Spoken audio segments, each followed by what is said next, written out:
Here's a story from Columbia, South Carolina, the home of the University of South Carolina, the other USC. Lots and lots of parents are surprised when they send their little children off to the USC that this USC is like the other USC.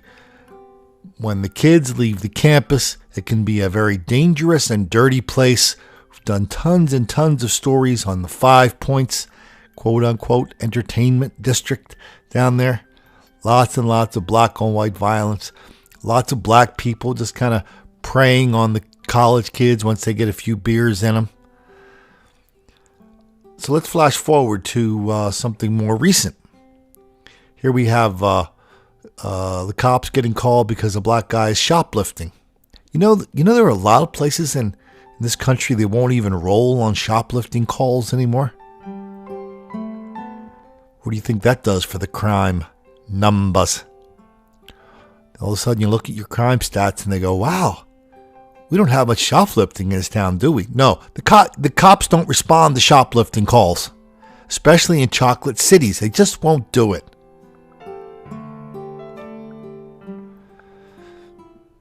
So let's take a look at Columbia, South Carolina. Now, here we go. A cop stops this guy shoplifting. Okay, in the scope of things, by itself, this is not that big of a deal. But it's a big deal because this is kind of just part of the pattern of black on cop violence, abuse, harassment, defiance that is happening all over the country that we're documenting here. And Hillary and Bernie are 100% down with it. Because as everybody knows, black people are relentless victims of relentless white racism all the time, everywhere. That explains everything, especially why cops are always picking on black guys like this one here for no reason whatsoever. Let's give it a full look. In the greater scheme of things, even this isn't that big of a deal. One black guy trying to rob a store, assaulting a cop. I almost said fighting with a cop. That's not a fight. That's an assault. Assaulting a cop. We'll see in a minute. The cop's going to hit the ground. He's getting kicked out there, beaten up.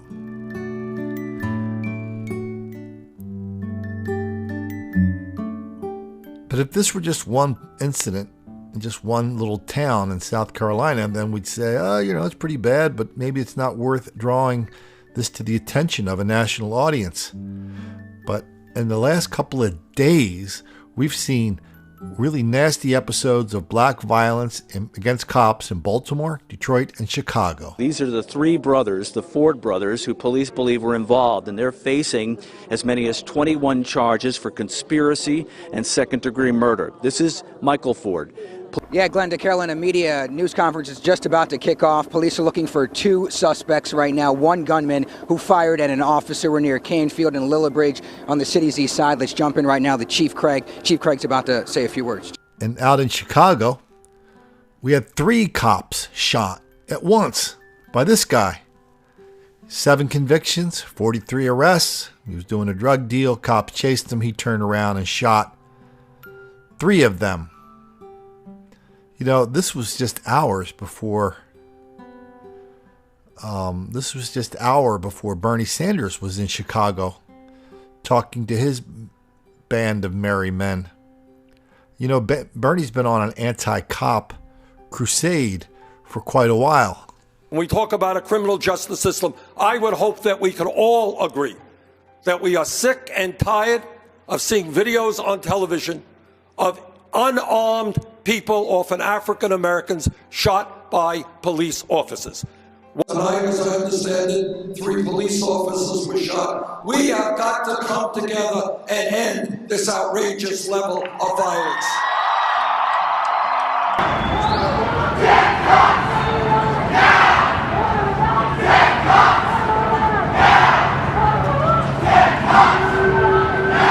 Because to me, he ain't do no wrong, just shot a cop.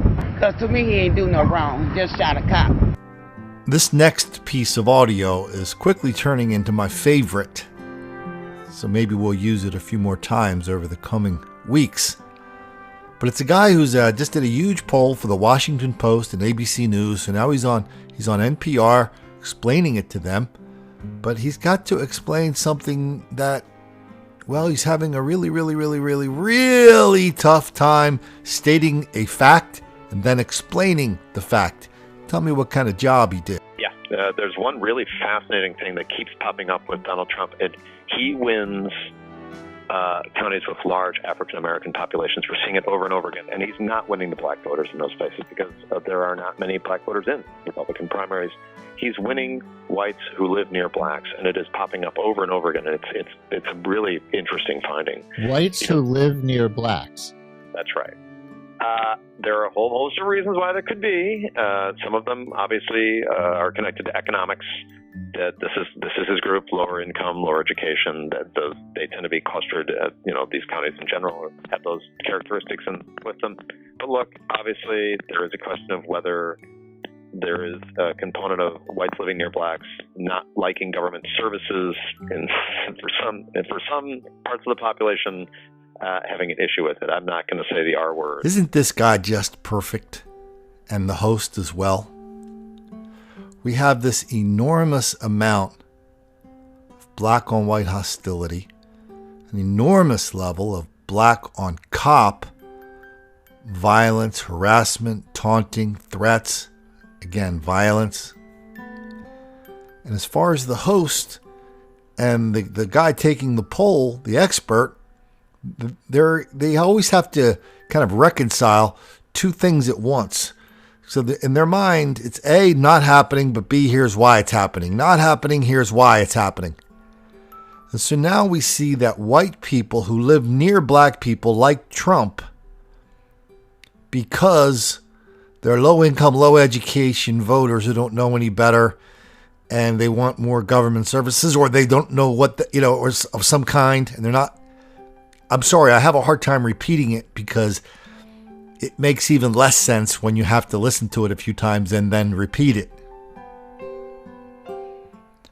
Well, I will tell you this, and I don't know, I'm not a pollster, so I don't know how many people are aware of this, but there's only one person on the campaign trail this year, Democrat or Republican, who is unambiguously 100% pro-cop, pro-law enforcement, pro-law and order, who has turned down every opportunity to support Black Lives Matter, to nod their head at Black Lives Matter in the hope that he'll get a pass from them. That was Trump. Everybody else, including Ted Cruz, I'm sorry to say, has been put to the test and failed. I'm not saying Cruz and Rubio and Rand Paul and all these people are bad guys, but I am saying that the other side has such they're so embedded into the DNA of our culture with this malicious idea that black people are relentless victims of relentless white racism all the time, everywhere. That explains everything, especially why those big bad cops are always picking on black people. And that's why it's okay for us to go fight them, shoot them, kill them.